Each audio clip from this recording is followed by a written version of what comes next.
कृपा करो दीन के दाते, मेरा गुण अवगुण ना विचारो कोई। माटी का क्या तो है स्वामी, मानस की गत ए। माटी का क्या तो है स्वामी, मानस की गत ए। वाहिगुरु साहिब जीओ। रामकली महला तीजा। आनंद एक ओंकार सतगुर प्रसाद।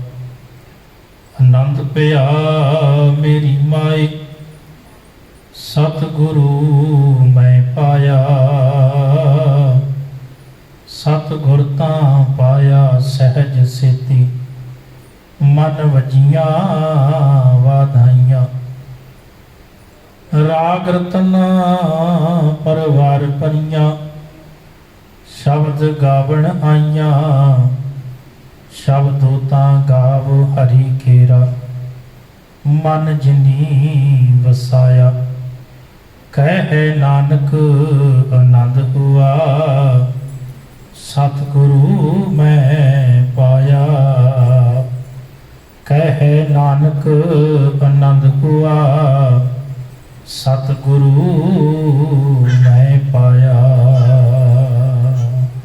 वाहिगुरु जी का खालसा, वाहिगुरु जी की फतेह। परम सन्मानयोग गुरु प्यारी, गुरु सवारी, गुरु साजी साध संगत जीओ। आप जी वडभागी हो, गुरुदेव पिता के चरण कमलां चुड़ बैठे हो। बहुत प्यार नाल आप जी ने सत्कारयोग भाई साहब पासों रबी बाणी का पाठ श्रवण किया है। आओ समा है गुरमत विचारां दा। धन धन साहिब श्री गुरु अमरदास सच्चे पातशाह जी की पावन पवित्र रसना तो उच्चारण की हुई बाणी आनंद साहिब। रामकली राग अंदर ये पावन बाणी दर्ज है ते रोजाना ही आपां ये पावन बाणी नितनेम के रूप में 5 बाणियां ते अंदर आपां इस पावन बाणी नित ही पढ़ते हैं। आनंद साहब 6 पौड़ियां का पाठ अक्सर ही जदों आपां गुरु चरणों के विच अरदास करते हैं, भावें वो जन्म होवे, मरण होवे, दुख होवे, सुख होवे, खुशी होवे, गमी होवे, तां आपां जदों भी गुरु चरणों के विच अरदास करते हैं, कड़ा प्रशादी देग तैयार हुंदी है ते उदों ये 6 पौड़ियां दा आनंद साहब का पाठ जिहड़ा है आपां जरूर करते हैं। आनंद एक अवस्था का नाम है जिहड़ी गुरु दे राही प्राप्ति मनुख नूं हुंदी है। आनंद केवल गुरु दे कोलों ही प्राप्त हो सकता है। आनंद साहब की पावन बाणी अंदर धन गुरु गुरु अमरदास सच्चे पातशाह जी ने 40 पौड़ियां जिहड़ियां उच्चारण कीतियां ने अते हर एक पौड़ी तो बाद मनुख नूं परम आनंद की अवस्था विच किवें पहुंचना है उनका गुरु साहब जी ने सानू उपदेश सिक्ख्या दी है। हर एक मनुख दुनिया के अंदर सुख चाहता है, हर एक मनुख दुनिया अंदर खुशी चाहता है, हर एक मनुख दुनिया विच आनंद परम आनंद प्राप्त करना चाहता है। पर गुरु साहब आखते ने भी तेरे जीवन दे विच ये आनंद किवें आवे, पूर्ण खिड़ाव किवें पैदा होवे। अक्सर आपां एक शब्द वरतते हैं चढ़दी कला, ते मेरे गुरुदेव आखते ने भी तेरे जीवन दे विच चढ़दी कला किवें आ सकदी, कि वाकई तू चढ़दी कला विच है, कि वाकई तेरे जीवन विच पूर्ण खिड़ाव है, वाकई ही वो आनंद परम रस है। तो जे आपां आनंद साहब की इस पावन बाणी नूं पढ़ के ते इहदे भाव अर्थां तो चंगी तरह जाणू हो के ਤੇ ਇੱਕ ਇੱਕ ਬਚਨ ਨੂੰ ਜੀਵਨ ਦੇ ਵਿੱਚ ਕਮਾਉਣ ਦਾ ਯਤਨ ਕਰਾਂਗੇ ਤਾਂ ਗੁਰੂ ਸਾਹਿਬ ਸਾਨੂੰ ਵਾਕਈ ਉਸ ਪਰਮ ਆਨੰਦ, ਉਸ ਅਵਸਥਾ ਤੱਕ, ਜਿਸ ਅਵਸਥਾ ਦੀ ਅਸੀਂ ਕਾਮਨਾ ਕਰਦੇ ਹਾਂ, ਇੱਛਾ ਰੱਖਦੇ ਹਾਂ, ਤਾਂ ਆਪਾਂ ਉਸ ਪਰਮ ਆਨੰਦ ਦੀ ਪ੍ਰਾਪਤੀ ਕਰ ਸਕਦੇ ਹਾਂ। ਰਾਮਕਲੀ ਰਾਗ, ਜੋ ਕਿ ਸੂਰਜ ਚੜ੍ਹਨ ਦੇ ਵੇਲੇ ਇਸ ਰਾਗ ਦੀ ਜਿਹੜੀ ਪ੍ਰਾਰੰਭਤਾ ਹੁੰਦੀ ਹੈ। ਪੁਰਾਣੇ ਬਜ਼ੁਰਗ ਅਕਸਰ ਇਹ ਗੱਲ ਆਖਿਆ ਕਰਦੇ ਸਨ ਵੀ ਆਨੰਦ ਕਾਰਜ ਜਿਹੜਾ ਹੈ ਉਹ 12 ਵਜੇ ਤੋਂ ਪਹਿਲਾਂ ਹੋਣਾ ਚਾਹੀਦਾ ਹੈ। ਉਹਦਾ ਭਾਵ, ਉਹਦਾ ਕਾਰਨ ਕਿ ਇਹ ਬਾਣੀ ਦਾ ਜਿਹੜਾ ਸਮਾਂ ਹੈ ਸਵੇਰੇ ਸੂਰਜ ਨਿਕਲਣ ਤੋਂ ਉਪਰੰਤ ਇਸ ਬਾਣੀ ਦਾ, ਇਸ ਰਾਗ ਦਾ ਸਮਾਂ ਹੁੰਦਾ ਹੈ ਤੇ ਇਹ ਰਾਗ ਉਸ ਸਮੇਂ ਵਿੱਚ ਗਾਇਨ ਕੀਤਾ ਜਾਂਦਾ ਹੈ। ਧੰਨ ਗੁਰੂ ਅਮਰਦਾਸ ਸੱਚੇ ਪਾਤਸ਼ਾਹ ਜੀ ਨੇ ਸਾਡੇ ਤੇ ਅਪਾਰ ਕਿਰਪਾ ਬਖਸ਼ਿਸ਼ ਕੀਤੀ ਹੈ। ਸਾਨੂੰ ਇਸ ਭਾਗ ਸਮਾਂ ਪ੍ਰਾਪਤ ਹੋਇਆ ਹੈ ਕਿ ਆਪਾਂ ਗੁਰੂ ਸਾਹਿਬ ਪਾਤਸ਼ਾਹ ਜੀ ਦੀ ਇਸ ਪਾਵਨ ਬਾਣੀ ਦੀ ਵਿਚਾਰ ਜਿਹੜੀ ਹੈ ਪ੍ਰਾਰੰਭ ਕਰਨ ਲੱਗੇ ਹਾਂ। ਗੁਰੂ ਕਿਰਪਾ ਕਰਨ, ਬਖਸ਼ਿਸ਼ ਕਰਨ, ਰਹਿਮਤ ਕਰੇ ਗੁਰੂ ਕਿ ਆਪਾਂ ਇਸ ਪਾਵਨ ਬਾਣੀ ਦੀ ਵਿਚਾਰ ਕਰਕੇ ਤੇ ਭਾਵ ਅਰਥਾਂ ਤੋਂ ਜਾਣੂ ਹੋ ਕੇ ਤੇ ਆਪਣੇ ਜੀਵਨ ਦਾ ਸ਼ਿੰਗਾਰ ਬਣਾ ਸਕੀਏ। ਧੰਨ ਗੁਰੂ ਅਮਰਦਾਸ ਸੱਚੇ ਪਾਤਸ਼ਾਹ ਜੀ ਦੀ ਇਹ ਪਾਵਨ ਬਾਣੀ ਜਿਹੜੀ ਹੈ ਰਾਮਕਲੀ ਰਾਗ ਅੰਦਰ 917 ਅੰਗ ਤੇ ਸੁਸ਼ੋਭਿਤ ਹੈ। ਪਾਵਨ ਬਾਣੀ ਦੀ ਆਰੰਭਤਾ ਹੁੰਦੀ ਹੈ ਰਾਮਕਲੀ ਮਹੱਲਾ ਤੀਜਾ ਆਨੰਦ। ਸਤਿਕਾਰ ਨਾਲ ਆਪਾਂ ਆਨੰਦ ਸਾਹਿਬ ਕਹਿੰਦੇ ਹਾਂ, ਪਰ ਜਿਹੜੀ ਹੈਡਿੰਗ ਹੈ ਉਹ ਹੈ ਆਨੰਦ।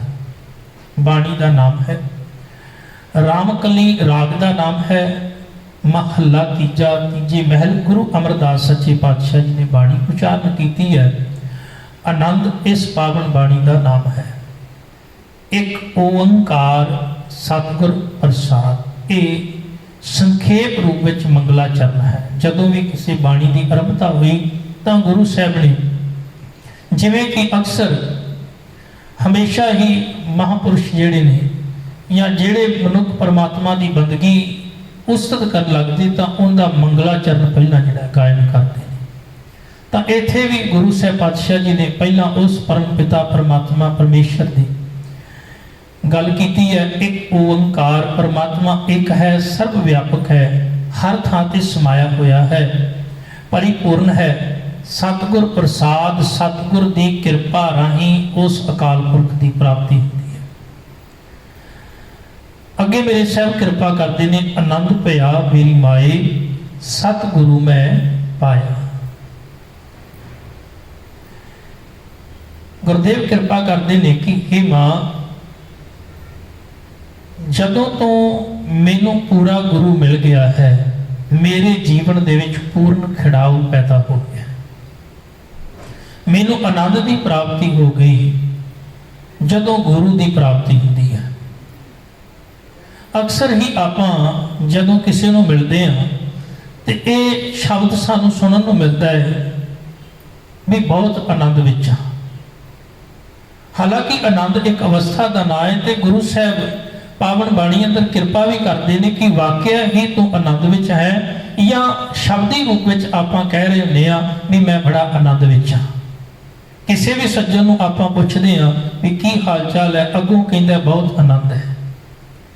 ਤਾਂ ਮੇਰੇ ਗੁਰਦੇਵ ਆਖਦੇ ਨੇ ਵੀ ਕੇਵਲ ਸ਼ਬਦੀ ਰੂਪ ਵਿੱਚ ਬੋਲਣਾ ਰਾਹੀਂ ਨਹੀਂ ਕਹਿਣਾ ਵੀ ਆਨੰਦ ਹੈ, ਤੇਰੇ ਜੀਵਨ ਵਿੱਚ ਵੀ ਆਨੰਦ ਹੋਵੇ, ਤੇਰੇ ਜੀਵਨ ਵਿੱਚੋਂ ਆਨੰਦ ਦੀ ਝਲਕ ਨਜ਼ਰ ਆਵੇ ਵੀ ਵਾਕਿਆ ਹੀ ਇਹਦੇ ਜੀਵਨ ਵਿੱਚ ਆਨੰਦ ਹੈ। ਨਹੀਂ ਤਾਂ ਗੁਰੂ ਅਮਰਦਾਸ ਸੱਚੇ ਪਾਤਸ਼ਾਹ ਜੀ ਦੇ ਪਾਵਨ ਬੋਲ ਹਨ, ਆਨੰਦ ਆਨੰਦ ਸਭ ਕੋ ਕਹੈ। ਹਰ ਕੋਈ ਬੰਦਾ ਇਹ ਕਹਿ ਦਿੰਦਾ ਵੀ ਮੈਂ ਆਨੰਦ ਵਿੱਚ ਹਾਂ, ਵੀ ਮੈਨੂੰ ਬੜਾ ਹੀ ਆਨੰਦ ਹੈ। ਆਨੰਦ ਆਨੰਦ ਸਭ ਕੋ ਕਹੈ, ਆਨੰਦ ਗੁਰੂ ਤੇ ਜਾਣਿਆ, ਜਾਣਿਆ ਆਨੰਦ ਸਦਾ ਗੁਰੂ ਤੇ ਕਿਰਪਾ ਕਰੇ ਪਿਆਰਿਆ। ਜਦੋਂ ਮਾਲਕ ਦੀ ਬਖਸ਼ਿਸ਼ ਹੋ ਜਾਂਦੀ ਹੈ ਨਾ, ਅਸਲ ਦੇ ਵਿੱਚ ਆਨੰਦ ਤੇ ਉਦੋਂ ਪ੍ਰਾਪਤ ਹੁੰਦਾ ਹੈ। ਨਹੀਂ ਤੇ ਹਰ ਬੰਦਾ ਕਹਿਣ ਨੂੰ ਤੇ ਕਹਿ ਦਿੰਦਾ ਵੀ ਮੈਂ ਆਨੰਦ ਵਿੱਚ ਹਾਂ, ਪਰ ਆਨੰਦ ਦੀ ਪ੍ਰਾਪਤੀ ਉਦੋਂ ਹੋਣੀ ਜਦੋਂ ਸਾਨੂੰ ਗੁਰੂ ਦੀ ਪ੍ਰਾਪਤੀ ਹੋਣੀ ਹੈ। ਗੁਰੂ ਅਮਰਦਾਸ ਸੱਚੇ ਪਾਤਸ਼ਾਹ ਆਖਦੇ ਨੇ, ਔਰ ਗੁਰੂ ਅਮਰਦਾਸ ਸੱਚੇ ਪਾਤਸ਼ਾਹ ਜੀ ਤੇ ਆਪ ਪਹਿਲਾਂ ਬਹੁਤ ਸਮਾਂ ਧਰਮੀ ਜੀਵਨ ਜਿਉਂਦੇ ਰਹੇ ਨੇ, ਪਰ ਗੁਰੂ ਤੋਂ ਬਿਨਾਂ शायद उन्होंने जीवन में वो परम आनंद वो रस नहीं सी जिसकी प्राप्ति होने तो बाद उन्होंने बाणी उच्चारण की है। गुरु अमरदास सच्चे पातशाह जी जदों साहिब का जीवन आपां पढ़ते हैं विचारते हैं तो उदों एक गल तो प्रतੱਖ समझ आती है भी गुरु अमरदास सच्चे पातशाह जी जदों तीर्थां ते जाते हैं, हालांकि जीवन उदों भी धर्मी बतीत कर रहे हैं पर उदों सही धर्म की समझ नहीं, सही धर्म का ज्ञान नहीं। क्यों? ज्ञान गुरु तो बिना प्राप्त नहीं होना। इस करके एक ब्रह्मचारी ने कह दिता भी तू निगुरा है ते निगुरे की संगत करन दे नाल मेरा धर्म भ्रिष्टिया गया है। हिरदे नूं वो चोट लगी भी इन्ना समा हो गया धर्म कमाउंदियां होया, पर एक ब्रह्मचारी ने कह दिता भी मैं निगुरा हाँ, इस करके भी मेरा निगुरा होने दे नाल किसी का धर्म भ्रिष्टिया जावे कि गुरु नहीं। तो उस समय गुरु अमरदास सच्चे पातशाह जी नूं ये मानो चोट लगी, हिरदे ते ये गल चोट कर गई। ते एक दिन वाकई ही जो गुरु के बचन इन्हां कन्नां विच पए ने ते उदों उन्हां बोलां ने मानो अंदर नूं टिका बख्शिश किया, अंदर नूं खिड़ाव पैदा कर दिता। हुण उन्हां बचनां दे वल ये मन ये चित जिहड़ा खिंचिया गया, वो बचन ही जिहड़े ने वो शब्द ही जिहड़े ने गुरु अमरदास सच्चे पातशाह जिन्होंने आपां बाबा अमरदास जी कहने पहला सत्कारयोग बाबा अमरदास जी को बोल खिंच के गुरु दे चरणों में लै गए। तो गुरु अमरदास सच्चे पातशाह जी ने जदों गुरु नूं स्वीकार कर लिया, गुरु धारण कर लिया, उस दिन तो बाद जदों गुरु की दसी सेवा नूं कमाया, गुरु के दसे उपदेश नूं कमाउणा शुरू किया, फिर एक समा ऐसा भी आया कि जिदन जीवन दे विच पूर्ण खिड़ाव पैदा हो गया, जीवन विच परम आनंद जिहड़ा है प्राप्त हो गया। अज भावें ये जिला ही ये कहती है अमरू निथावा, पर गुरु अमरदास सच्चे पातशाह जी आखदे नहीं अज मैं नथावा नहीं, अज मैं थां वाला वां। कदी तीर्थां ते मैं गुरु तो बिना भटकदा सां, उदों मेरा कोई थां ठिकाना नहीं सी, अज मैनूं गुरु मिल गया, अज मैं गुरु वाला वां, अज मैं थां वाला वां। इस करके गुरु अमरदास सच्चे पातशाह जी नूं जदों गुरु की प्राप्ति हुंदी है तो वह परम आनंद ते रस विच टिक जाते हैं। गुरु तो बिना परम आनंद नहीं प्राप्त हो सकता। इतिहास विचों आपां होर जे विचार करिए, धन गुरु कलगीधर सच्चे पातशाह जी जदों तकरीबन 6 साल की उम्र विच पटने साहिब की धरती नूं छड्ड के ते मेरे गुरुदेव जदों धन गुरु गुरु तेग बहादुर महाराज पातशाह जी के चरणों में आउंदे ने ते इत्थे गुरु पातशाह जी ने नगर वसाया, माखोवाल की धरती नूं वसा के गुरु तेग बहादुर महाराज पातशाह क्षमा करना, गुरु तेग बहादुर महाराज पातशाह जी ने यह जिहड़ा स्थान है माखोवाल की धरती से जिहड़ा यह सारा वसाया इलाका नगर वसाया। तो इत्थे जदों गुरु गोबिंद सिंह सच्चे पातशाह जिन्हां दा पहला नाम आपां गोबिंद राय सत्कार नाल लैंदे आ, गोबिंद राय जी जदों आए तो गुरु तेग बहादुर महाराज पातशाह जी दरबार सजिया होया है। तो धन गुरु कलगीधर सच्चे पातशाह जदों 6 साल की उम्र दे विच आके ते जदों दरबार विच आउण लगे तो उस समय पिता ने रोकिया। हुण इत्थे गुरु तेग बहादुर महाराज सच्चे पातशाह वेखना चाहुंदे ने कि गोबिंद राय जी एक पिता के रिश्ते वजों मिलने वास्ते आए ने या एक गुरु ते सिख के रिश्ते वजों मिलने वास्ते आए। ये बड़ी वड्डी गल है। एक रिश्ता होता है पिता ते पुत्र दा, एक रिश्ता होता है सिख ते गुरु दा, और इहदे विच बड़ा फर्क है, बड़ा अंतर है। कई बारी जिहड़ा पिता है अपनी औलाद नूं वो अपनी जायदाद विचों बेदखल कर दिंदा है। कई बारी तो माँ बाप अपनी जायदाद विचों पुत्र ठीक ना होवे तां उहनूं बेदखल कर दिंदे ने, कट दिंदे ने, ते कई बारी औलाद भी अपने माँ बाप नूं घरों कट दिंदी है। पर जिहड़ा सिख ते गुरु का रिश्ता है ये बड़ा ही गूढ़ा रिश्ता है। सिख भावें लख वारी गुरु नूं छड्ड के चला जाए पर गुरु कभी सिख नूं नहीं छड्डदा। ਭਾਵੇਂ ਕਿ ਸਿੱਖ ਦਰਵਾਜ਼ੇ ਬੰਦ ਕਰ ਲਵੇ ਪਰ ਗੁਰੂ ਕਦੀ ਸਿੱਖ ਵਾਸਤੇ ਦਰਵਾਜ਼ੇ ਬੰਦ ਨਹੀਂ ਕਰਦਾ। ਗੁਰੂ ਹਮੇਸ਼ਾ ਹੀ ਆਵਾਜ਼ ਮਾਰਦਾ ਹੈ, ਆਓ ਸਿੱਖ ਸਤਿਗੁਰ ਕੇ ਪਿਆਰਿਓ ਗਾਓ ਸੱਚੀ ਬਾਣੀ। ਸਿੱਖ ਹਮੇਸ਼ਾ ਆਵਾਜ਼ ਮਾਰਦਾ ਹੈ। ਸਿੱਖ ਨੂੰ ਗੁਰੂ ਆਵਾਜ਼ ਮਾਰਦਾ ਹੈ ਵੀ ਹੇ ਪਿਆਰਿਆ ਤੂੰ ਆ ਕੇ ਬੈਠ, ਆ ਮੈਂ ਤੈਨੂੰ ਉਸ ਪਿਆਰੇ ਦੀ ਗੱਲ ਸਮਝਾਵਾਂ, ਆ ਮੈਂ ਤੈਨੂੰ ਉਸ ਪਰਮ ਪਿਤਾ ਪਰਮਾਤਮਾ ਨਾਲ ਜੋੜਾਂ ਤਾਂ ਜੋ ਤੇਰੇ ਜੀਵਨ ਦੇ ਵਿੱਚ ਆਨੰਦ ਸਹਿਜ ਪੈਦਾ ਹੋ ਜਾਵੇ, ਤੇਰੇ ਜੀਵਨ ਵਿੱਚ ਰੱਬੀ ਗੁਣ ਪੈਦਾ ਹੋ ਜਾਣ। ਇਸ ਕਰਕੇ ਗੁਰੂ ਜਿਹੜਾ ਹਮੇਸ਼ਾ ਹੀ ਸਿੱਖ ਨਾਲ ਨਾਤਾ ਰੱਖਦਾ ਹੈ। ਸਿੱਖ ਭਾਵੇਂ ਕਿ ਗੁਰੂ ਦੇ ਨਾਲੋਂ ਰਿਸ਼ਤਾ ਤੋੜ ਦੇਵੇ ਪਰ ਗੁਰੂ ਨਹੀਂ ਕਦੀ ਵੀ ਨਹੀਂ ਤੋੜਦਾ। ਦੂਸਰੀ ਗੱਲ, ਜੇ ਸਿੱਖ ਇੱਕ ਕਦਮ ਅੱਗੇ ਵਧੇ ਸੁਰਤ ਕਰਕੇ ਗੁਰੂ ਹਜ਼ਾਰਾਂ ਤੇ ਕਰੋੜਾਂ ਕਦਮ ਅੱਗੇ ਵਧਦਾ ਹੈ। ਯਾਦ ਰੱਖਿਓ, ਜੇ ਸਿੱਖ ਇਹ ਆਖੇ ਨਾ ਵੀ ਮੈਂ ਆਪਣਾ ਆਪਾ ਗੁਰੂ ਤੋਂ ਕੁਰਬਾਨ ਕਰ ਦੇਣਾ ਤੇ ਫਿਰ ਗੁਰੂ ਆਪਣਾ ਸਭ ਕੁਝ ਸਿੱਖ ਤੋਂ ਕੁਰਬਾਨ ਕਰਨ ਲਈ ਤਿਆਰ ਹੈ। ਜੇ ਭਾਈ ਦਇਆ ਸਿੰਘ ਦਾ ਸੀਸ ਗੁਰੂ ਨੇ ਮੰਗਿਆ ਤੇ ਫਿਰ ਮਾਫ ਕਰਨਾ, ਕੇਵਲ ਸੀਸ ਮੰਗਿਆ ਹੀ ਨਹੀਂ, ਜੇ ਭਾਈ ਦਇਆ ਸਿੰਘ ਨੇ ਸੀਸ ਦੇ ਦਿੱਤਾ ਤੇ ਬਦਲੇ ਦੇ ਵਿੱਚ ਮਾਨੋ ਗੁਰੂ ਸਾਹਿਬ ਨੇ ਆਪਣਾ ਸਾਰਾ ਪਰਿਵਾਰ ਜਿਹੜਾ ਹੈ ਉਹ ਇਸ ਖਾਲਸੇ ਨੂੰ ਦੇ ਦਿੱਤਾ। ਨਾ ਮਾਂ ਰੱਖੀ, ਨਾ ਬਾਪ ਰੱਖਿਆ, ਨਾ ਆਨੰਦੀਪੁਰੀ ਰੱਖੀ, ਨਾ ਆਪਣੇ ਬੱਚੇ ਰੱਖੇ, ਇਹ ਸਾਰੇ ਦੇ ਸਾਰੇ ਖਾਲਸੇ ਦੀ ਝੋਲੀ ਵਿੱਚ ਪਾ ਦਿੱਤੇ। ਤਾਂ ਗੁਰੂ ਤੇ ਸਿੱਖ ਦਾ ਇੱਕ ਐਸਾ ਰਿਸ਼ਤਾ ਹੈ, ਬੜੀ ਨੇੜਤਾ ਵਾਲਾ ਔਰ ਬੜਾ ਹੀ ਗੂੜਾ। ਧੰਨ ਗੁਰੂ ਗੋਬਿੰਦ ਸਿੰਘ ਸੱਚੇ ਪਾਤਸ਼ਾਹ ਜਦੋਂ ਗਏ ਨੇ ਤੇ ਅੱਗੋਂ ਹੁਣ ਗੁਰੂ ਤੇਗ ਬਹਾਦਰ ਮਹਾਰਾਜ ਪਾਤਸ਼ਾਹ ਜੀ ਵੇਖਣਾ ਚਾਹੁੰਦੇ ਨੇ ਵੀ ਗੋਬਿੰਦ ਰਾਏ ਜੀ ਪਿਤਾ ਨੂੰ ਮਿਲਣ ਵਾਸਤੇ ਆਏ ਨੇ ਜਾਂ ਗੁਰੂ ਨੂੰ ਮਿਲਣ ਵਾਸਤੇ ਆਏ ਨੇ। ਹੁਣ ਗੁਰੂ ਤੇਗ ਬਹਾਦਰ ਮਹਾਰਾਜ ਪਾਤਸ਼ਾਹ ਜੀ ਨੇ ਦਰਬਾਰ ਵਿੱਚ ਸ਼੍ਰੀ ਗੋਬਿੰਦ ਰਾਏ ਜੀ ਨੂੰ ਇਹ ਵਚਨ ਆਖੇ ਵੀ ਤੁਸੀਂ ਗੁਰਬਾਣੀ ਦਾ ਕੋਈ ਵਚਨ ਸੁਣਾਓ। ਹੁਣ ਅੱਗੋਂ ਉਹਨਾਂ ਨੇ ਜਿਹੜਾ ਵਚਨ ਸੁਣਾਇਆ, ਆਨੰਦ ਪਿਆ ਮੇਰੀ ਮਾਏ ਸਤਿਗੁਰੂ ਮੈਂ ਪਾਇਆ, ਕਿ ਮੇਰੇ ਜੀਵਨ ਦੇ ਵਿੱਚ ਖੇੜਾ ਪੈਦਾ ਹੋ ਗਿਆ ਕਿਉਂਕਿ ਮੈਨੂੰ ਸਤਿਗੁਰ ਮਿਲ ਗਿਆ। ਮੈਂ ਇੱਕ ਪਿਤਾ ਨੂੰ ਨਹੀਂ ਮਿਲਿਆ, ਪਹਿਲਾਂ ਮੈਂ ਆਪਣੇ ਗੁਰੂ ਨੂੰ ਮਿਲਿਆ ਵਾਂ ਤੇ ਮੈਂ ਇੱਕ ਸਿੱਖ ਦੀ ਭਾਵਨਾ ਨਾਲ ਗੁਰੂ ਦੇ ਚਰਨਾਂ ਵਿੱਚ ਆਇਆ। ਗੁਰੂ ਤੇਗ ਬਹਾਦਰ ਮਹਾਰਾਜ ਖੁਸ਼ ਹੋ ਗਏ, ਸੀਨੇ ਨਾਲ ਲਾ ਲਿਆ, ਕਹਿ ਲਗੇ ਉਸ ਦਿਨ ਤੋਂ ਉਸ ਨਗਰ ਦਾ ਨਾਂ ਹੀ ਅਨੰਦਪੁਰ ਰੱਖਤਾ। ਤੇ ਉਹ ਵਾਕਿਆ ਹੀ ਆਨੰਦਪੁਰ ਹੈ ਕਿਉਂਕਿ ਉਸ ਆਨੰਦੀਪੁਰੀ ਵਿੱਚੋਂ ਖਾਲਸੇ ਨੂੰ ਮਾਂ ਮਿਲਦੀ ਹੈ, ਪਿਤਾ ਮਿਲਦਾ ਹੈ। ਉਸ ਆਨੰਦ ਦੀ ਪੁਰੀ ਦੇ ਵਿੱਚੋਂ ਅੰਮ੍ਰਿਤ ਮਿਲਦਾ ਹੈ, ਉਸ ਆਨੰਦ ਦੀ ਪੁਰੀ ਵਿੱਚੋਂ ਵਾਕਿਆ ਹੀ ਪਰਮ ਆਨੰਦ ਮਿਲਦਾ ਹੈ। ਜੇ ਸਿੱਖ ਦੇ ਹਿਰਦੇ ਵਿੱਚ ਭਾਵਨਾ ਬਣ ਜਾਵੇ, ਕਲਗੀਧਰ ਪਾਤਸ਼ਾਹ ਅੱਜ ਵੀ ਸਿੱਖ ਨੂੰ ਉਸ ਪਰਮ ਆਨੰਦ ਦੀ ਜਿਹੜੀ ਹੈ ਅਵਸਥਾ ਵਿੱਚ ਪੜਾਉਂਦੇ ਨੇ। ਜੇ ਸਿੱਖ ਹਿਰਦੇ ਵਿੱਚ ਭਾਵਨਾ ਰੱਖ ਕੇ ਤੇ ਗੁਰੂ ਪਾਤਸ਼ਾਹ ਜੀ ਦੇ ਚਰਨਾਂ ਨਾਲ ਜੁੜਦਾ ਹੈ।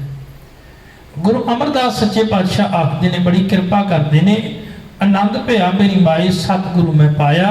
ਵਾਕਿਆ ਹੀ ਜਿੱਦਣ ਪੂਰਨ ਗੁਰੂ ਦੀ ਪ੍ਰਾਪਤੀ ਹੋ ਜਾਵੇਗੀ ਤੇ ਪੂਰਨ ਖਿੜਾਵ ਮਿਲ ਜਾਵੇਗਾ।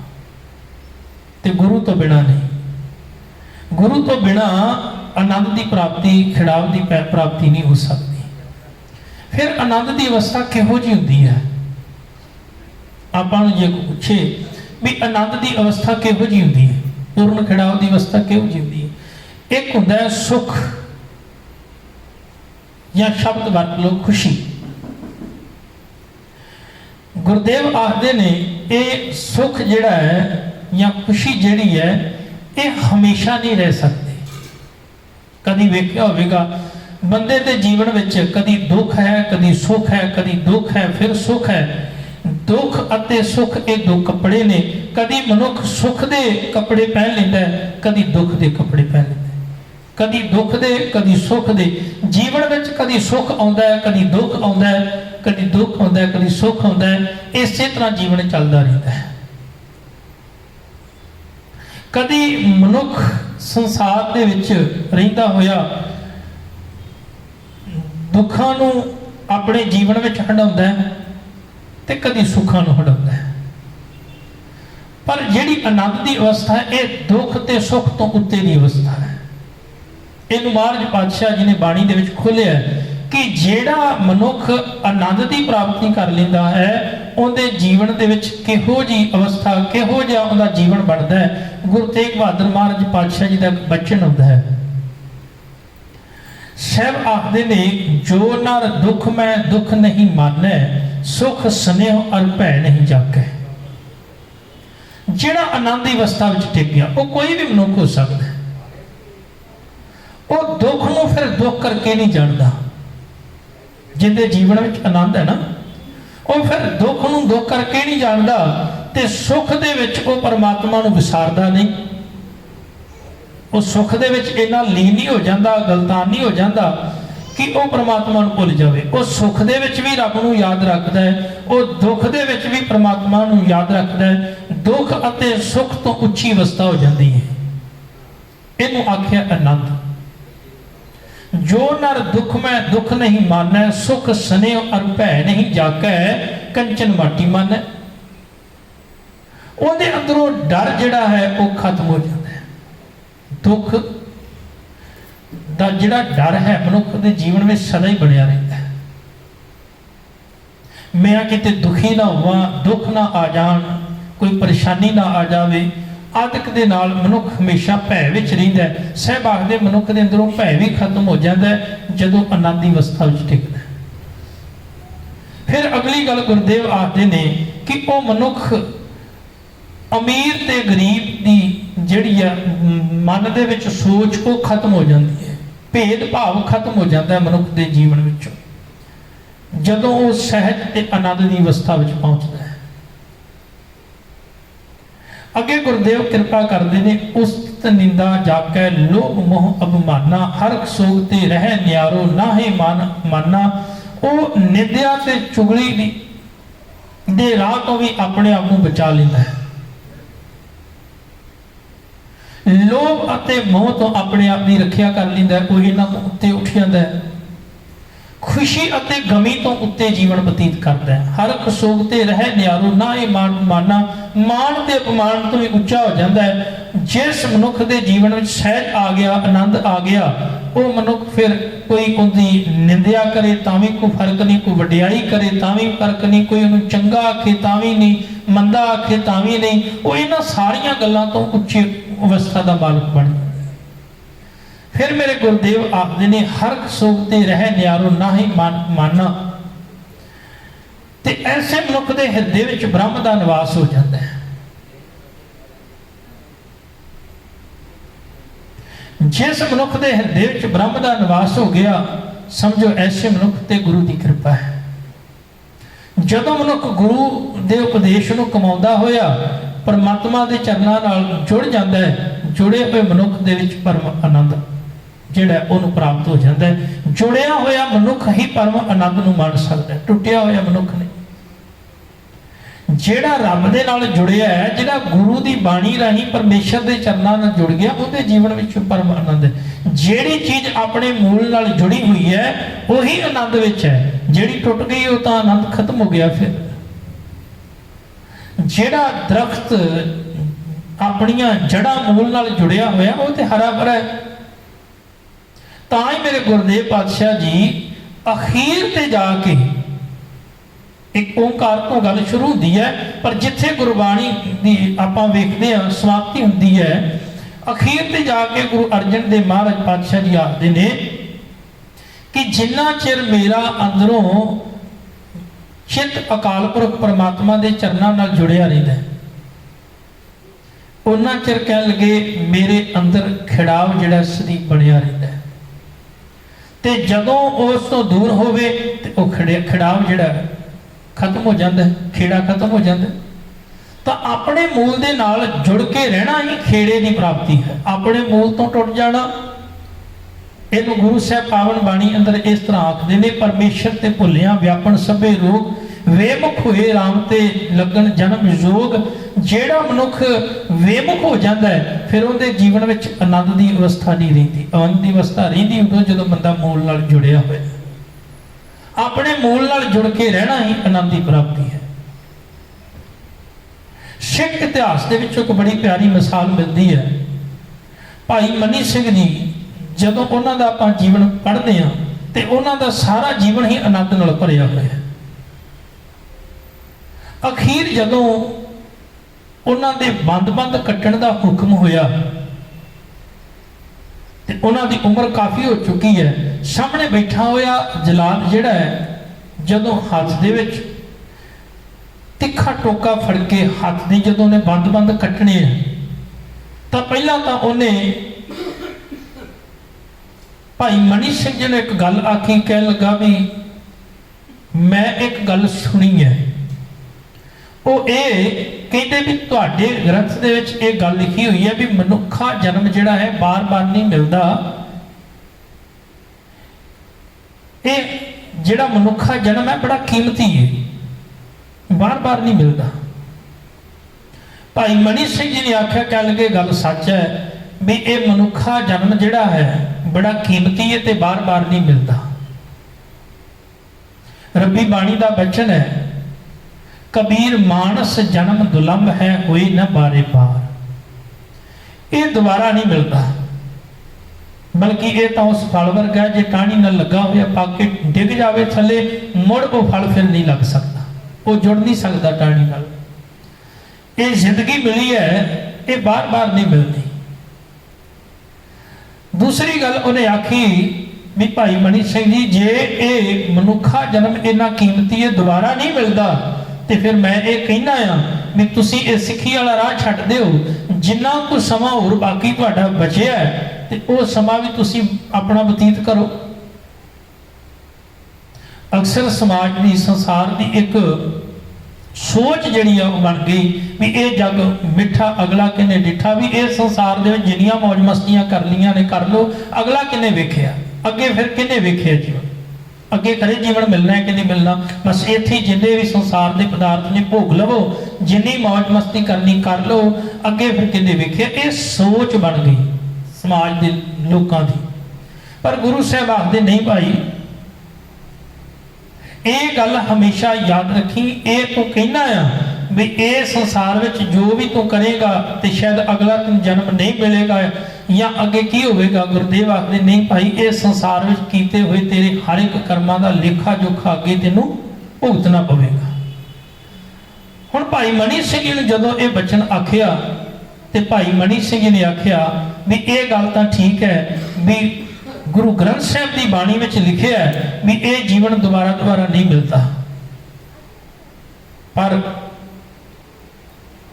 ਜੇ ਇਹ ਜੀਵਨ ਮਿਲ ਵੀ ਜਾਵੇ, ਜੇ ਮੈਨੂੰ ਮਿਲ ਵੀ ਜਾਵੇ, ਪਰ ਇਸ ਗੱਲ ਦੀ ਕੋਈ ਗਰੰਟੀ ਨਹੀਂ ਵੀ ਮੈਨੂੰ ਇਹ ਜਨਮ ਸਿੱਖ ਧਰਮ ਵਿੱਚ ਮਿਲੇਗਾ, ਤੇ ਜੇ ਸਿੱਖ ਧਰਮ ਵਿੱਚ ਮਿਲ ਵੀ ਜਾਵੇ ਤਾਂ ਇਹ ਸ਼ਹਾਦਤ ਦਾ ਜਿਹੜਾ ਸਮਾਂ ਹੈ ਇਹ ਖਰੇ ਮਿਲੇ ਕਿ ਨਾ ਮਿਲੇ।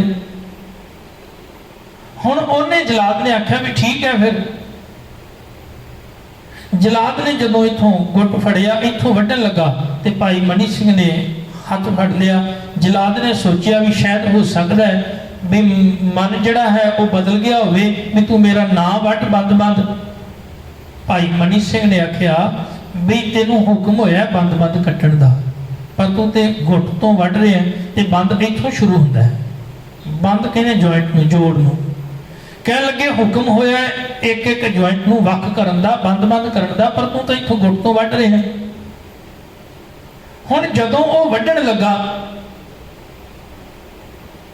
ਤੇ ਭਾਈ ਮਨੀ ਸਿੰਘ ਨੂੰ ਪੁੱਛਦਾ ਹੈ ਵੀ ਅਜੇ ਵੀ ਸਮਾਂ ਤੈਨੂੰ ਬੜਾ ਦੁੱਖ ਹੋਵੇਗਾ, ਇੱਕ ਜੁਆਇੰਟ ਤੋਂ ਵੱਖ ਕਰਨਾ ਹੈ ਮਾਸ ਨੂੰ, ਤੈਨੂੰ ਬੜਾ ਦੁੱਖ ਹੋਵੇਗਾ। ਪਰ ਉਧਰੋਂ ਭਾਈ ਮਨੀ ਸਿੰਘ ਤਾਂ ਇਹ ਗੱਲ ਕਹਿ ਰਹੇ ਨੇ, ਕਹਿਣ ਲੱਗੇ ਨਹੀਂ ਦੁੱਖ ਨਹੀਂ, ਮੈਨੂੰ ਤੇ ਆਨੰਦ ਮਹਿਸੂਸ ਹੋ ਰਿਹਾ। ਉਹ ਹੈਰਾਨ ਹੋਇਆ, ਕਹਿਣ ਲੱਗਾ ਆਨੰਦ? ਕਹਿਣ ਲੱਗੇ ਹਾਂ। ਭਾਈ ਮਨੀ ਸਿੰਘ ਨੇ ਆਖਿਆ, ਕਹਿਣ ਲੱਗੇ ਪਿਆਰਿਆ ਇਹ ਜਿਹੜੀ ਦੇਹੀ ਹੈ ਨਾ, ਕਹਿਣ ਲੱਗੇ ਦੇਹੀ ਤਾਂ ਪਤਾ ਨਹੀਂ ਕਿੰਨੀ ਵਾਰੀ ਮਿਲੂਗੀ ਮੈਨੂੰ। ਦੇਹੀ ਕਿਸकी बाबरी सिखी जे साबित होए, देही तो आवन जान है सिखी मिल है कब। कह लगे ये देही तो आउन जान वाली है, कई बारी मिली है, कई बारी फिर मिलनी है, इनका कोई पता नहीं, पर सिखी मिलूगी इस गल की कोई गारंटी नहीं। तो भाई मनी सिंह बंद कटा के भी आनंद विच ने। सानू सूई भी चुभ जाए तो उस वेले डॉक्टर कोल भज्जण नूं आपां दौड़न नूं तैयार रहने आ, या फिर आप पेन किलर उस वेले खा लेने आ। साडे सिर च भी पीड़ होवे ते सब लाओ जिंदा बंद कटिया होवेगा, उनकी अवस्था कितनी उच्ची होगी, किवें बनी होगी अवस्था। वो भाई मनी सिंह आखते ने आनंद पिया मेरी माए सतगुरु मैं पाया। ਉਹ ਸਤਿਗੁਰ ਦੇ ਪ੍ਰਾਪਤੀ ਜਦੋਂ ਹੋਈ ਤਾਂ ਉਦੋਂ ਹੀ ਉਹ ਪਰਮ ਆਨੰਦ ਪੂਰਨ ਖਿੜਾਵ ਦੀ ਅਵਸਥਾ ਵਿੱਚ ਟਿਕੇ। ਫਿਰ ਭਾਵੇਂ ਆਰਾ ਚੱਲ ਰਿਹਾ ਹੋਵੇ, ਬੰਦ ਕੱਟਿਆ ਜਾ ਰਿਹਾ ਹੋਵੇ, ਫਿਰ ਉਹ ਭਾਵੇਂ ਜੰਬੂਰਾ ਨਾਲ ਮਾਸ ਵਕ ਕੀਤਾ ਜਾ ਰਿਹਾ ਹੋਵੇ, ਭਾਵੇਂ ਉਹ ਮਾਵਾਂ ਦੇ ਸਾਹਮਣੇ ਉਹਨਾਂ ਦੇ ਬੱਚਿਆਂ ਦੇ ਟੁਕੜੇ ਕੀਤੇ ਜਾ ਰਹੇ ਹੋਣ, ਪਰ ਉਹ ਖਿੜਾਓ ਜਿਹੜਾ ਹੈ, ਉਹ ਆਨੰਦ ਜਿਹੜਾ ਹੈ ਉਹ ਤਾਂ ਹੈ ਕਿਉਂਕਿ ਹਿਰਦੇ ਦੇ ਵਿੱਚ ਗੁਰੂ ਦਾ ਉਪਦੇਸ਼ ਵਸਿਆ, ਗੁਰੂ ਦੇ ਗੁਣ ਵਸੇ ਨੇ, ਗੁਰੂ ਦੀ ਵਿਚਾਰ ਵਸੀ ਹੈ। ਗੁਰੂ ਅਮਰਦਾਸ ਸੱਚੇ ਪਾਤਸ਼ਾਹ ਕਿਰਪਾ ਕਰਦੇ ਨੇ। ਆਨੰਦ ਭਇਆ ਮੇਰੀ ਮਾਏ ਸਤਿਗੁਰੂ ਮੈਂ ਪਾਇਆ। ਮਾਂ ਮੇਰੇ ਅੰਦਰ ਪੂਰਨ ਖਿੜਾਓ ਪੈਦਾ ਹੋ ਗਿਆ। ਕਦੋਂ? ਜਦੋਂ ਮੈਂ ਪੂਰੇ ਗੁਰੂ ਨੂੰ ਪਾ ਲਿਆ। ਸਤਿਗੁਰ ਤਾਂ ਪਾਇਆ ਸਹਿਜ ਸੇਤੀ ਮਨ ਵਜੀਆਂ ਵਾਧਾਈਆਂ। ਕਹਿਣ ਲੱਗੇ ਜਦੋਂ ਮੈਨੂੰ ਗੁਰੂ ਮਿਲਿਆ ਤੇ ਮੇਰੇ ਅੰਦਰ ਸਹਿਜ ਵਾਲੀ ਅਵਸਥਾ ਜਿਹੜੀ ਹੈ ਉਹ ਬਣ ਗਈ, ਅਡੋਲਤਾ ਬਣੀ। ਹੁਣ ਮੈਂ ਡੋਲਦਾ ਨਹੀਂ। ਹੁਣ ਦੁੱਖ ਆਵੇ, ਸੁੱਖ ਆਵੇ, ਖੁਸ਼ੀ ਹੋਵੇ, ਗਮੀ ਹੋਵੇ, ਦੁਨੀਆ ਦੇ ਅੰਦਰ ਕਹਿਣ ਲੱਗੇ ਮੈਂ ਕਦੀ ਵੀ ਡੋਲਦਾ ਨਹੀਂ, ਅੰਦਰੋਂ ਅਡੋਲਿਆ ਕਿਉਂਕਿ ਮੈਨੂੰ ਸਹਿਜ ਦੀ ਪ੍ਰਾਪਤੀ ਹੋ ਗਈ। ਮੇਰੇ ਮਨ ਵਿੱਚ ਹੁਣ ਕਹਿਣ ਲੱਗੇ ਖੁਸ਼ੀ ਦੇ ਮਨ ਨੂੰ ਵਾਜੇ ਵੱਜ ਰਹੇ ਨੇ, ਵਧਾਈਆਂ ਵੱਜ ਰਹੀਆਂ। ਔਰ ਰੱਬ ਦੇ ਘਰ ਵਿੱਚ ਸਦਾ ਹੀ ਵਧਾਈਆਂ ਜਿਹੜੀਆਂ ਨੇ ਉਹ ਸਦਾ ਹੀ ਆਨੰਦ ਦੀ ਗੱਲ ਹੁੰਦੀ ਹੈ, ਸਦਾ ਹੀ ਖੇੜੇ ਦੀ ਗੱਲ ਹੁੰਦੀ ਹੈ ਕਿਉਂਕਿ ਉਹਦੇ ਘਰ ਦੇ ਵਿੱਚ ਸਦਾ ਹੀ ਖੇੜਾ ਰਹਿੰਦਾ ਹੈ। ਉਹਦੇ ਘਰ ਵਿੱਚ ਕਦੀ ਸ਼ੌਕ ਨਹੀਂ ਹੁੰਦਾ, ਕਦੀ ਦੁੱਖ ਨਹੀਂ ਹੁੰਦਾ, ਨਾ ਉਹ ਮਰਨ ਹੋਵੇ ਸ਼ੋਕ। ਉੱਥੇ ਤਾਂ ਸਦਾ ਹੀ ਪੂਰਨ ਖਿੜਾਵ ਰਹਿੰਦਾ ਹੈ। ਇਸ ਕਰਕੇ ਜਿਹੜਾ ਸਤਿਗੁਰ ਦੇ ਨਾਲ ਜੁੜ ਗਿਆ ਉਹਨੂੰ ਸਹਿਜ ਦੀ ਆਨੰਦ ਦੀ ਪ੍ਰਾਪਤੀ ਹੋ ਗਈ ਤੇ ਉਹਦੇ ਮਨ ਵਿੱਚ ਮਨੋਂ ਖੁਸ਼ੀ ਦੇ ਵਾਜੇ ਵੱਜਣ ਲੱਗ ਪੈਂਦੇ ਨੇ। ਰਾਗ ਰਤਨ ਪਰਿਵਾਰ ਭਰੀਆਂ ਸ਼ਬਦ ਗਾਵਣ ਆਈਆਂ। ਰਾਗ ਅਤੇ ਕਹਿ ਲਗੇ ਉਹਦਾ ਪਰਿਵਾਰ ਆਦਿਕ ਕਹਿਣ ਲੱਗੇ ਰੱਬੀ ਸਿਫਤ ਸਲਾਹ ਦੇ ਗੀਤ ਜਿਹੜੇ ਹਨ ਉਸ ਮਨੁੱਖ ਦੇ ਅੰਦਰ ਵੱਜਣ ਲੱਗ ਪੈਂਦੇ ਨੇ। ਮਨੋਂ ਪੂਰਨ ਖਿੜਾਵ ਵਿੱਚ ਉਹਦਾ ਮਨ ਜਿਹੜਾ ਹੈ ਜੁੜ ਜਾਂਦਾ ਹੈ। ਉਹਦੇ ਮਨ ਦੇ ਵਿੱਚ ਪਰਮੇਸ਼ਰ ਦੇ ਰਾਗ ਅਤੇ ਰਾਗਣੀਆਂ ਕਹਿ ਲਗੇ ਤੇ ਸਿਫਤ ਸਲਾਹ ਦੇ ਗੀਤ ਗਾਉਣ ਵਾਸਤੇ ਆ ਜਾਂਦੇ ਨੇ। ਸ਼ਬਦੋ ਤਾਂ ਗਾਓ ਹਰੀ ਕੇਰਾ ਮਨ ਜਿਨੀ ਵਸਾਇਆ। ਪਰ ਸ਼ਬਦ ਗਾਉਣਾ ਕਹਿੰਦਾ ਗੀਤ ਵੀ ਕਿੰਨੇ ਪ੍ਰਕਾਰ ਦੇ। ਸੰਸਾਰ ਦੇ ਅੰਦਰ ਉਹ ਗੀਤ ਗਾਉਣਾ ਹੈ ਜਿਹੜਾ ਬ੍ਰਹਮ ਦਾ ਗੀਤ ਹੈ, ਜਿਹੜਾ ਪਰਮੇਸ਼ਰ ਦਾ ਗੀਤ ਹੈ। ਉਹ ਗੀਤ ਇਹਨਾਂ ਕੰਨਾਂ ਦੇ ਨਾਲ ਸੁਣਨਾ ਹੈ। ਉਸ ਗੀਤ ਨੂੰ ਇਸ ਜ਼ੁਬਾਨ ਦੇ ਨਾਲ ਅਲਾਪਣਾ ਹੈ ਜਿਹੜਾ ਪਰਮ ਪਿਤਾ ਪਰਮਾਤਮਾ ਦਾ ਹੈ। ਸ਼ਬਦੋ ਤਾਂ ਗਾਓ ਹਰੀ ਕੇਰਾ, ਉਸ ਪ੍ਰਭੂ ਦੀ ਸਿਫਤ ਸਲਾਹ ਦਾ ਸ਼ਬਦ ਜਿਹੜਾ ਉਹ ਹੀ ਗਾਉਣਾ ਹੈ। ਮਨ ਜਿਨੀ ਵਸਾਇਆ, ਫਿਰ ਉਹ ਸ਼ਬਦ ਉਹ ਸਿਫਤ ਸਲਾਹ ਜਿਹਦੇ ਮਨ ਵਿੱਚ ਆ ਕੇ ਵਸ ਜਾਂਦੀ ਹੈ। ਕਹੈ ਨਾਨਕ ਆਨੰਦ ਹੋਆ ਸਤਿਗੁਰੂ ਮੈਂ ਪਾਇਆ। ਨਾਨਕ ਜੀ ਆਖਦੇ ਹਨ ਕਿ ਮੇਰੇ ਅੰਦਰ ਉਹ ਆਨੰਦ ਵਾਲੀ ਅਵਸਥਾ ਜਿਹੜੀ ਹੈ ਪੈਦਾ ਹੋ ਗਈ ਹੈ। ਕਿਉਂ? ਕਿਉਂਕਿ ਮੈਨੂੰ ਪੂਰਨ ਗੁਰੂ ਮਿਲ ਗਿਆ ਹੈ। ਗੁਰਦੇਵ ਕਿਰਪਾ ਕਰਨ ਸਾਡੇ ਜੀਵਨ ਵਿੱਚ ਉਹ ਪਰਮ ਆਨੰਦ ਵਾਲੀ ਅਵਸਥਾ ਬਣੇ ਤਾਂ ਜੋ ਆਪਾਂ ਗੁਰੂ ਸਾਹਿਬ ਦੇ ਚਰਨਾਂ ਨਾਲ ਜੁੜ ਕੇ ਇਸ ਜੀਵਨ ਨੂੰ ਸਫਲਾ ਕਰ ਸਕੀਏ। ਗੁਰੂ ਸਾਹਿਬ ਸਾਡੇ ਸਾਰਿਆਂ ਦੇ ਸਿਰ ਤੇ ਮਿਹਰ ਭਰਿਆ ਹੱਥ ਰੱਖਣ, ਸਾਨੂੰ ਸਾਰਿਆਂ ਨੂੰ ਚੜ੍ਹਦੀ ਕਲਾ ਬਖਸ਼ਣ। ਹੋਈਆਂ ਭੁੱਲਾਂ ਚੁੱਕਾਂ ਦੀ ਖਿਮਾ। ਵਾਹਿਗੁਰੂ ਜੀ ਕਾ ਖਾਲਸਾ, ਵਾਹਿਗੁਰੂ ਜੀ ਕੀ